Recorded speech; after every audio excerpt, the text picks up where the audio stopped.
अध्याय 22 सुत पुराणी बोला हे मुनि श्रेष्ठो वाल्मीकि ऋषिએ દ્રઢ ધનવાની પુરુષોત્તમ સંગીના જે વ્રત નિયમો કહેલ તે હવે તમારી સમક્ષ વિસ્તારથી જણાવું છું તે સાંભળો. ઘઉં ચોખા બધા ધોળા ધાન્ય મગ જવ તલ વટાણા ડાંગ સામો વાસ્તુક શાક લીલ મોચિકા ભાજી આદુ કાલ શાક કાકડી કેળા સિંધાણું સમુદ્રનું મીઠું ગાયનું ઘી દહીં દૂધ ફણસ કેરી હરડે પીપર જીરું સૂંઠ આંબલી સોપારી લવલી આમળા શીરડી આદિ હવિષ્યાન પુરુષોત્તમ માસમાં લેવું.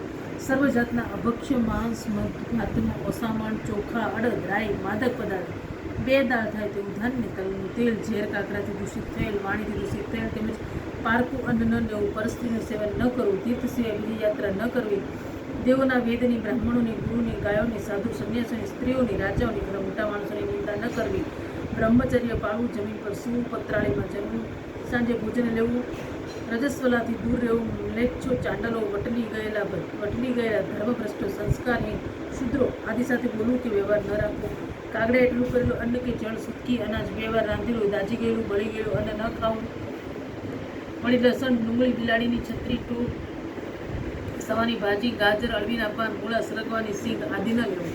પડવે કોળું બીજે ધોળા રીંગણા ત્રીજે પુષ્પક શાક ચોથે મૂળા પાંચમે બીલું છઠ્ઠે કાલીવડો સાતમે ફળના શાક આઠમે આમળા નવમે નારિયેળ દસમે દૂધી 11 પંડોળા 12 બોર ને 13 કાળા રીંગણા 14 વેળાના શાક અને પૂનમે પાણીમાં થતા શાક ન લેવા રવિવારે આમળા ન લેવા.